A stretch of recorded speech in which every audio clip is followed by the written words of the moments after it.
विद्यार्थी मित्रांनो नमस्कार. स्वामी ऑनलाईन एज्युकेशनमध्ये आपलं सर्वांचं सहर्ष स्वागत. आज आपण इयत्ता 10वी विषय इतिहास या अंतर्गत घटक क्रमांक 1 प्राचीन ते आधुनिक कालखंडातील इतिहासाचं चिकित्सक समालोचन या अंतर्गत प्रकरण 1 इतिहास लेखन पाश्चात्य परंपरा भाग पहिला याविषयीची माहिती आज आपण घेणार आहोत. विद्यार्थी मित्रो, इयत्ता 6वी ते 9वीपर्यंत आपण इतिहासाची साधने या प्रकरणांचा अभ्यास केला आहे. ही साधने काल परत्वे बदलत गेली हे आपल्याला लक्षात आलं असेल. या साधनांच्या आधारे इतिहास लेखन करण्यात आलं. इतिहासाची साधनं जशी बदलली तसा इतिहास लेखनाबाबत विचारवंतांचा दृष्टिकोनही बदलला. या बदलाचा अभ्यास करून इतिहास लेखनासाठी विविध ज्ञान शाखांचा साहित्याचा उपयोग करून आपणही आता इतिहास लेखन करायला शिकलं पाहिजे. इतिहास म्हणजे भूतकाळात किंवा गतकाळात घडलेल्या घटना. भूतकाळातील माहितीचा शोध घेऊन जे घडलं त्याचं जसंच्या तसं वर्णन हे तर्कशुद्ध आणि अर्थपूर्णरित्या करणं म्हणजे इतिहास लेखन. इतिहास सादर करण्याची किंवा मांडण्याची एक रचना किंवा पद्धती म्हणजे इतिहास लेखन. याच्यामध्ये आपल्याला पाश्चात्य हा शब्द आला आहे. पाश्चात्य याचा अर्थ भारताच्या पश्चिमेकडील देश, ज्याला आपण युरोपीय देश संबोधतो. परंपरा म्हणजे इतिहास लेखनातील होत आलेला बदल किंवा पद्धती. तर या पाठाच्या अभ्यासातून इतिहास लेखन पद्धतीमध्ये जे काही बदल झाले, इतिहास हे शास्त्र आहे हे स्पष्ट करण्यात पाश्चात्य विचारवंतांचं योगदान आपण समजून घेणार आहोत. इतिहासाचं मर्म समजून घेण्यासाठी जागतिक स्तरावरील इतिहास लेखनाच्या वाटचालीचा, प्राचीन काळापासून आधुनिक काळापर्यंत झालेल्या इतिहास लेखनाच्या क्षेत्रातील महत्त्वाच्या टप्प्यांचा, त्यांच्या लक्षणीय वैशिष्ट्यांचा आणि त्याच पद्धतीनं विभिन्न वैचारिक प्रवाहाचा चिकित्सक अभ्यास आपल्याला निश्चितच लाभदायक ठरतो.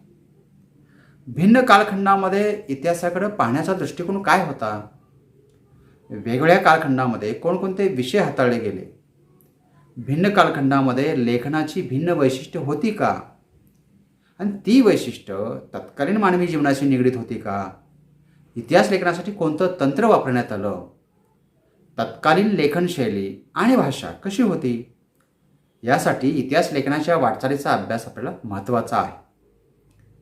प्रथमतः आपण हे इतिहासाचं संशोधन, लेखन आणि अभ्यास कशासाठी बरं करू. प्रथमतः आपण या इतिहासाचं संशोधन, लेखन व अभ्यास कशासाठी करायचा हे आपण जाणून घेऊ. आपल्याला माहिती आहे की गत काळात घडून गेलेल्या घटनांची क्रमशः संगती लावून त्यांचं आकलन करून घेणं या उद्दिष्टाने इतिहासाचं संशोधन, लेखन आणि अभ्यास केला जातो. इतिहासाचं संशोधन, लेखन व अभ्यास करण्याची प्रक्रिया सतत चालू असते. ही एक अखंड चालणारी प्रक्रिया आहे. जसं विज्ञान विषयाप्रमाणे विज्ञान हे शास्त्र आहे, तसं इतिहास हे सुद्धा शास्त्र आहे. सर, विज्ञान विषयामध्ये उपलब्ध जे ज्ञान झालेले आहे त्या ज्ञानाची सत्यता पडताळून पाहण्यासाठी प्रायोगिक पद्धती असेल, प्रत्यक्ष निरीक्षण याचा अवलंब केला जातो. प्रायोगिक पद्धतीच्या आधारे विविध घटनांच्या संदर्भामध्ये सर्व काळासाठी आणि सर्वच ठिकाणी हे नियम मांडणं आणि ते नियम पुन्हा पुन्हा सिद्ध करता येणं शक्य असतं. परंतु इतिहासात हे शास्त्र जरी असलं तरी प्रायोगिक पद्धती किंवा प्रत्यक्ष निरीक्षण या विज्ञानाप्रमाणे आपल्याला इतिहासामध्ये करणं शक्य नसतं. प्रायोगिक पद्धती म्हणजे नेमकं काय, तर प्रायोगिक पद्धतीमध्ये निरीक्षण आणि प्रयोगावरती भर असतो. इथे ज्ञानाची सत्यता पडताळून पाहिली जाते हे लक्षात.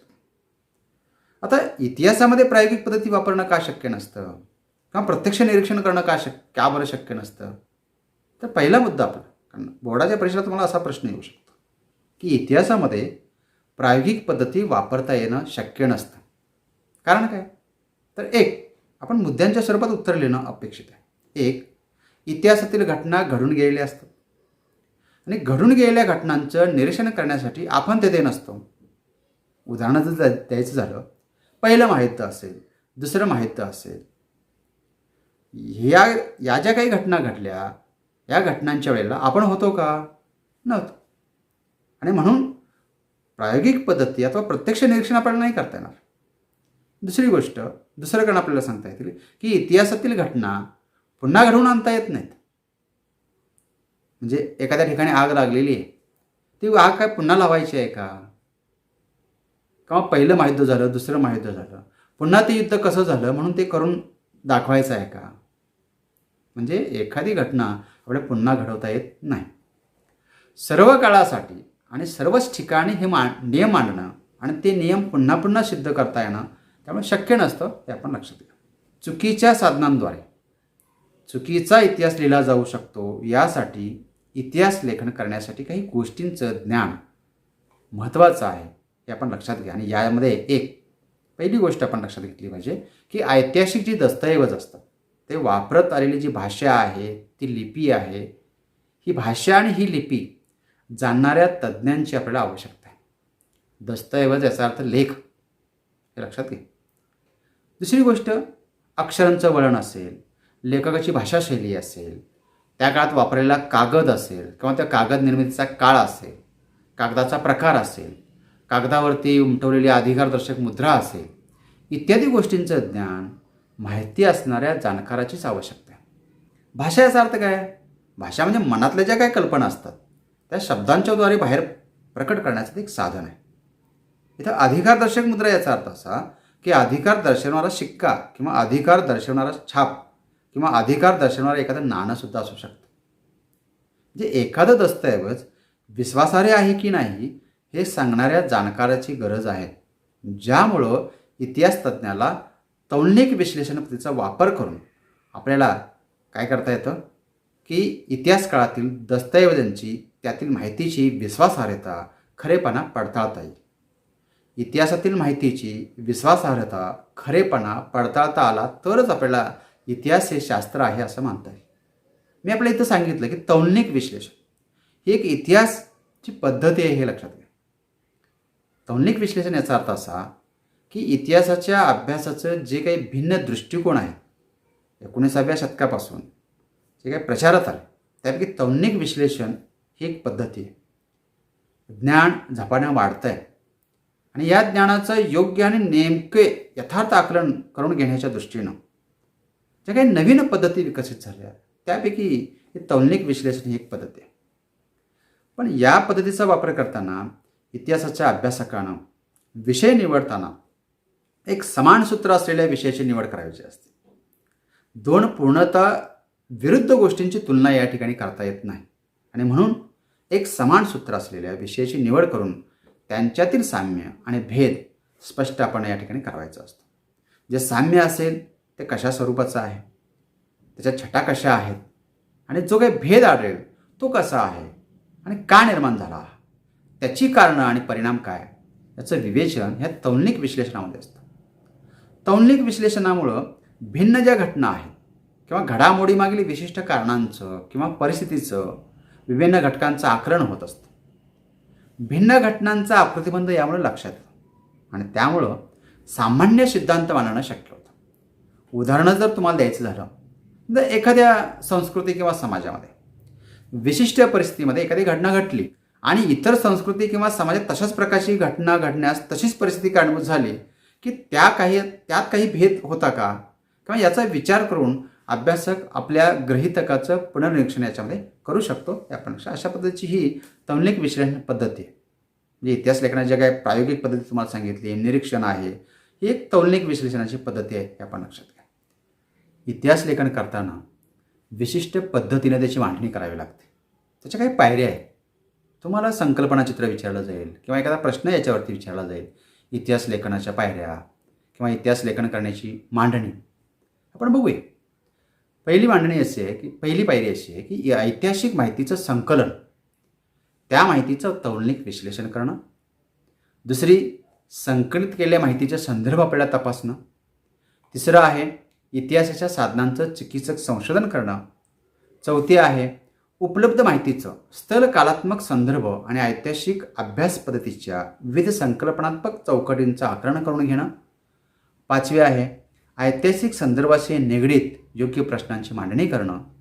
सहावी आहे संभाव्य परिकल्पना मांडाव्या लागतात आपल्याला, हे आपण लक्षात घ्या. या पद्धतीनं संशोधन करून इतिहास लेखन करावं लागतं. असं लेखन हे शास्त्राला धरून असतं, हे आपण लक्षात घ्या. इतिहास संशोधन करताना काही ज्ञानशाखांची सुद्धा आपल्याला गरज असते. त्याच्यामध्ये मग पुरातत्व असेल, पुराभिलेख असेल, अभिलेखागार असेल, हस्तलिखितं असतील, वंशावळ असेल, अक्षरवटिकाशास्त्र असेल, भाषारचनाशास्त्र आहे, नाणकशास्त्र आहे आणि शिलालेखशास्त्र आहे. आपण थोडी या ज्ञानशाखांच्या विषयीची माहिती घेऊया. तुमच्या पाठ्यपुस्तकामध्ये तुम्हाला फक्त या ज्ञानशाखा दिलेल्या आहेत, पण प्रत्यक्षात या ज्ञानशाखांची माहिती आपल्याला असणं अत्यंत आवश्यक आहे. आपण पहिली सांगितली की पुरातत्व. पुरातत्व याचा अर्थ काय की उत्खननीय जी वास्तू किंवा वास्तूंचा अभ्यास हे आपण लक्षात घ्या. पुरातत्व या संज्ञेला इंग्रजी भाषेतील समानार्थी शब्द आर्किओलॉजी असा आहे. हा जो इंग्रजी शब्द आहे हा मूळ ग्रीक भाषेतून आलेला आहे. त्याचे दोन भाग आपल्याला पाडता येतील. एक आर्किओस म्हणजे प्राचीन आणि ऑर्के म्हणजे सुरुवात, बिगिनिंग आपण त्याला म्हणतो. दुसरा शब्द लोगोस असा आहे, त्याचा अर्थ विवेचन असा आहे. आर्किओलॉजी या इंग्रजी शब्दाचा पूर्ण अर्थ मानवाच्या उत्पत्तीचं विश्लेषण असं करता येईल आपल्याला. म्हणजे मानवाच्या उत्पत्तीचं या संज्ञेचा अर्थ मर्यादित स्वरूपात आपण न घेता मानवी संस्कृतीचं विश्लेषण असं करणं या ठिकाणी योग्य ठरेल. आपण दुसरी ज्ञानशाखा बघितली, पुराभिलेख. अतिप्राचीन लेख किंवा इतिहासकारांनी लिहिलेला मजकूर म्हणजेच पुराभिलेख. असं लेखन इतिहास काळामध्ये राजवंश, सरंजामदार, धार्मिक संस्था, व्यापारी, प्रवासी, धर्मगुरू इत्यादींनी केलेलं असून त्यांनी व्यवहार लिहून ठेवले आणि त्याचं रक्षण केलं. त्याच्या जतनास आणि त्या अभ्यासास आपण पुराभिलेखा विद्या असं आपण म्हणतो. तिसरी ज्ञानशाखा आपण बघितली की अभिलेखागार. इतिहासकारांनी लिहिलेला जो मजकूर म्हणजेच पुराभिलेख किंवा त्याला अभिलेख असं म्हणतात. असं दस्तऐवज ज्या ठिकाणी जतन करून ठेवले जातात त्यांना अभिलेखागार असं म्हणतात. इतिहास काळामध्ये राजवंश, सरंजामदार, धार्मिक संस्था, व्यापारी, प्रवासी, धर्मगुरू यांनी त्यांचे व्यवहार लिहून ठेवले आणि त्याचं रक्षण केलं. हे इतिहासकालीन जुने लेख सुरक्षित ठेवणं, त्यांचं जतन करणं, सुरक्षित केले जे लेख आहेत ते वाचून त्याचा सारांश काढणं, हे लेख इतिहास संशोधकांना अभ्यासाला उपलब्ध करून दिले जातात. इतिहास संशोधकास इतिहास लेखनासाठी ते पुरवणं हे काम ज्या ठिकाणी चालतं त्यास आपण अभिलेखागार असं म्हणतो. युरोपमधील अशा कागदपत्रांच्या संग्रहास रेकॉर्ड किंवा त्याला दप्तरखाना असं म्हणतात. भारताचं जे मुख्य अभिलेखागार आहे ते दिल्ली या ठिकाणी. 1911 राजधानी कलकत्ता बदलून नवी दिल्ली केली तेव्हा भारताचं राष्ट्रीय अभिलेखागार हे दिल्ली या ठिकाणी आणण्यात आलं. प्रत्येक राज्यामध्ये अभिलेखागार आहेत. आपल्या महाराष्ट्रातसुद्धा मुंबईला 1825 माउंट स्टुअर्ट एल्फिन्स्टन यांनी स्थापना त्याची केली. ईस्ट इंडिया कंपनीची राजवट ते स्वातंत्र्यप्राप्तीपर्यंतच्या काळातील वसाहत कालखंडातील सर्व महत्त्वाची कागदपत्रं आपल्याला या मुंबईच्या अभिलेखागारामध्ये पाहायला मिळतात. दुसरं अभिलेखागार पुणे या ठिकाणी. पुण्याच्या अभिलेखागारामध्ये आपल्याला शाहू महाराजांच्या कारकिर्दीची कागदपत्रं आहेत. पेशवे दप्तर असा त्याचा उल्लेख केला जातो. मराठ्यांची कागदपत्रं या ठिकाणी आहेत. मोडी लिपीतील अधिक माहिती या ठिकाणी आहे. शाहू दप्तर, रोजकीर्द, प्रांत, पागा, पथके, चितानिशी, रुमाल 257, आंग्रे दप्तर आहे, सातारा महाराज दप्तर, जमाव दप्तर अशा अनेक विभाग या पुण्याच्या अभिलेखागारामध्ये आपल्याला पाहायला मिळतात. तिसरं अभिलेखागार आहे ते नागपूरला. विदर्भ विभागातील कागदपत्रे एकत्र आणण्यासाठी या पुराभिलेखागाराची स्थापना केली होती. त्याच्यानंतरचं आहे औरंगाबाद या ठिकाणी. मराठवाड्यातील जे पुराभिलेख आहेत ते एकत्र आणून त्याचं जतन करण्यासाठी सुद्धा या अभिलेखागाराची स्थापना केली. आणखीन एक अभिलेखागार आहे ते कोल्हापूर या ठिकाणी. मराठीकालीन मराठी आणि पारशी कागदपत्रांचा भरणा या कोल्हापूरच्या अभिलेखागारामध्ये आपल्याला पाहायला मिळतो. याचे पारसनिशी, निवडी, चिटणीशी, जमेनिशी, हुजूर खाजगी इत्यादी विभाग आपल्याला पाहायला मिळतात. हे सर्व कागदपत्र मोडी लिपीत आहेत. शिवाजी महाराजांची 8 कागदपत्रे या अभिलेखागारात आहेत. महाराष्ट्रामध्ये छत्रपती शिवाजी महाराजांनी आपल्या काळातील अनेक महत्त्वाच्या कागदपत्रांचं चांगलं जतन होण्यासाठी रायगडावरती दप्तरखाना बांधला होता. आज स्थानिक पातळीवरती ग्रामपंचायत असेल, नगर परिषद असेल, नगरपालिका असेल, नगरपंचायत असेल, महानगरपालिका, जिल्हा परिषद, पंचायत समिती ही सर्व कार्यालयं आपले जन्म मृत्यू दाखले असतील, जातीविषयक कागदपत्र असतील, शेतीविषयक उतारे असतील, घरबांधणी संबंधित कागदपत्र हे अभिलेख सुरक्षित आणि जतन करून ठेवतात. आपलं शिक्षणविषयक अभिलेख प्राथमिक, माध्यमिक, उच्च माध्यमिक, महाविद्यालय, विद्यापीठे जतन करून ठेवतात. मग हे सुद्धा अभिलेखागारच आपल्याला म्हणावे लागते. आणखीन एक ज्ञानशाखा आपण बघितली ती म्हणजे हस्तलिखित. हस्तलिखित याचा अर्थ हातानं लिहिलेले ग्रंथ. हे मुख्यतः भृजपत्र किंवा ताडपत्रावर लिहिले असतात.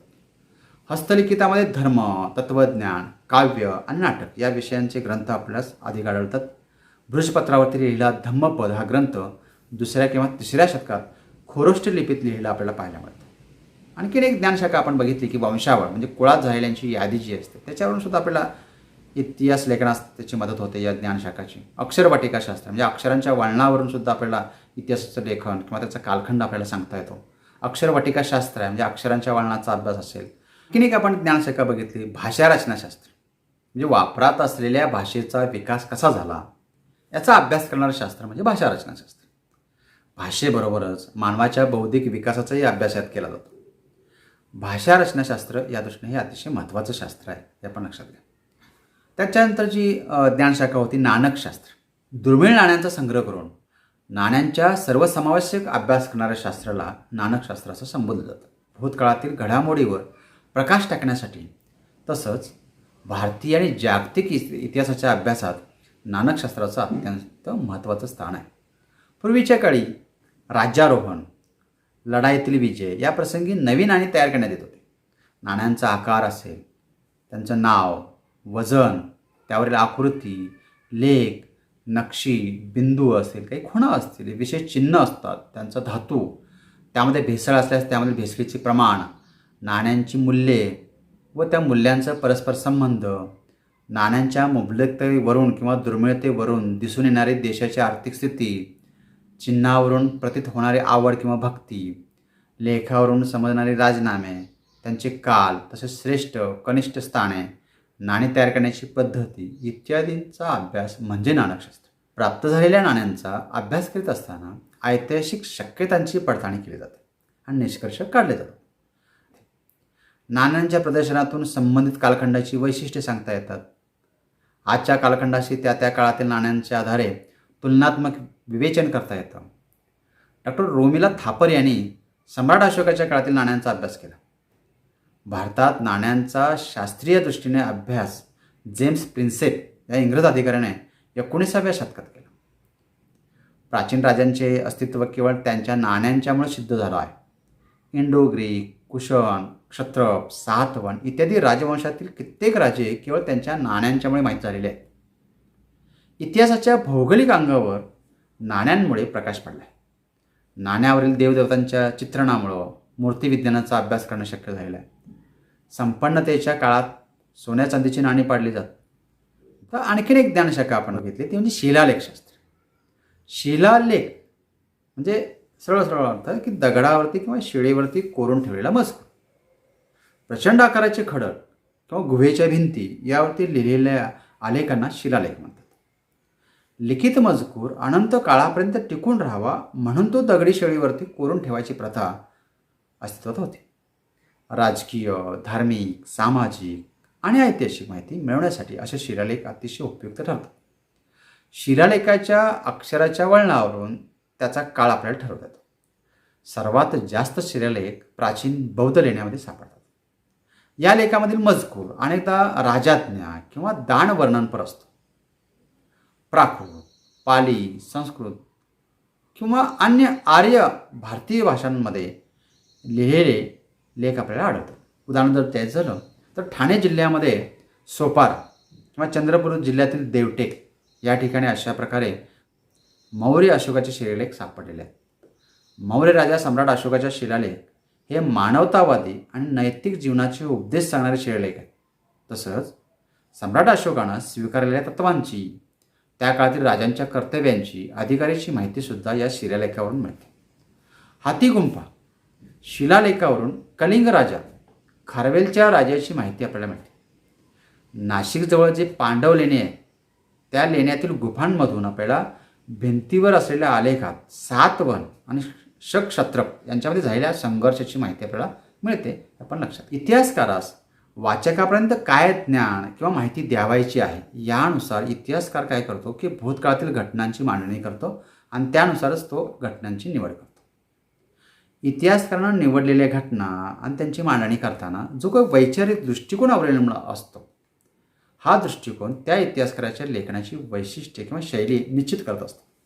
हे मित्रो, आपण इतिहास म्हणजे काय, इतिहास लेखन म्हणजे काय, इतिहास लेखनाच्या पायऱ्या किंवा त्याची मांडणी कशी केली जाते, इतिहास लेखन करण्यासाठी कोणकोणत्या ज्ञानशाखांची आवश्यकता आहे, याचा आपण माहिती घेतली. आपल्याला माहिती आहे की इतिहास संशोधन आणि लेखन करताना उपलब्ध पुराव्यांचं संशोधन करून भूतकाळांची घटनांची मांडणी करणं याला आपण इतिहास लेखन म्हणतो. आणि ही जी काही मांडणी करतो, तो मांडणी करणारा जो काही संशोधक असतो त्याला आपण इतिहासकार असं संबोधतो. म्हणजे चिकित्सापूर्वक मांडणी करणारा जो संशोधक असतो त्याला आपण इतिहासकार म्हणतो. तर या इतिहास लेखनाची परंपरा आपण समजावून घेऊया. इतिहासाची मांडणी करताना प्रत्येक घटनेची नोंद घेणं किंवा तिचं ज्ञान करून देणं हे इतिहासकारास काही शक्य नसतं. इतिहासकारास वाचकापर्यंत काय ज्ञान किंवा माहिती द्यायची आहे, यानुसार इतिहासकार काय करतो की भूतकाळात घडलेल्या घटनांची मांडणी करतो आणि त्यानुसार घटनांची तो निवड करत असतो. इतिहासकारांना निवडलेल्या ज्या घटना आहेत त्यांची मांडणी करताना त्याचा जो काही दृष्टिकोन, वैचारिक दृष्टिकोन अवलंबला असतो, हा दृष्टिकोन म्हणजेच इतिहासकाराच्या लेखनाची ती एक शैली असते, हे आपण लक्षात घ्या. जगातील प्राचीन संस्कृतीमध्ये साधनांचं संकलन करून त्यांचे चिकित्सापूर्वक संशोधन करून मांडणी करण्याची परंपरा नव्हती, परंतु भूतकाळाची जाणीव आणि जिज्ञासा मानवामध्ये मात्र होते. वडीलधाऱ्या माणसांकडून ऐकलेल्या पूर्वजांच्या जीवनाच्या पराक्रमाच्या गोष्टी पुढील पिढीला सांगण्याची आवश्यकता प्राचीन काळातही भासत होते, हे आपण लक्षात घ्या. तर तेव्हा आपण या प्राचीन काळातील इतिहास लेखन कसं झालं, त्याचं स्वरूप काय आहे हे समजावून घेऊ. प्राचीन काळातील जे इतिहास लेखन आहे ते गुहाचित्रांच्या द्वारे स्मृतीचं जतन करण्यात आलं होतं.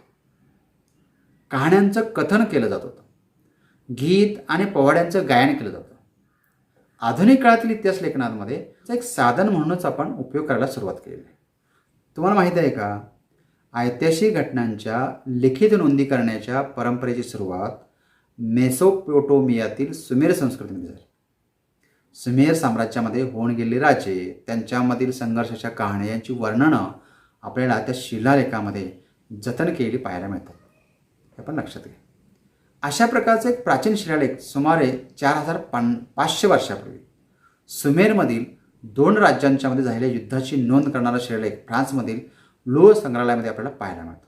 माहिती आहे का हे लोअर संग्रहालय कुठे आहे? फ्रान्समधील पॅरिस या ठिकाणी. कलाकृती आणि ऐतिहासिक स्थळ आहे. 10 ऑगस्ट 1793 रोजी त्याची स्थापना झाली. पॅरिसच्या सीन नदीच्या काठी हे संग्रहालय आहे. जगप्रसिद्ध चित्रकार लिओनार्डो दा विंची यानं जे काही चित्र काढलं माहिती आहे आपल्या सर्वांना, कोणतं? बरोबर, मोनालिसाचं चित्र. हे मोनालिसाचं चित्र या संग्रहालयामध्ये जतन करून ठेवण्यात आलेलं आहे. मागाशी मी आपल्याला सांगितलं की इतिहास लेखनाची सुरुवात ही सुमेर संस्कृतीमध्ये झाली. सुमेर संस्कृती म्हणजे काय? तर टायग्रीस आणि युफ्रेटिस या 2 नद्यांच्या मधील प्रदेशामध्ये मेसोपोटोमियन संस्कृती होते. मेसोपोटोमिया याचा अर्थ 2 नद्यांच्या मधील प्रदेश. या संस्कृतीची व्याप्ती या प्रदेशापुरती न राहता ती इराणच्या आखातापासून ते भूमध्य सागराच्या पूर्व किनाऱ्यावरील सिरिया, पॅलेस्टाईनपर्यंत पोहोचली होती. या संस्कृतीच्या सुमेरियन, बॅबिलोनियन आणि ॲसिरियन अशा 3 अवस्था होत्या. सुमेर संस्कृती ही मेसोपोटोमियाच्या दक्षिणेकडील प्रदेशात म्हणजे सध्याचा जो इराक आहे त्या इराक सर्वात प्राचीन संस्कृती अशी ही होती.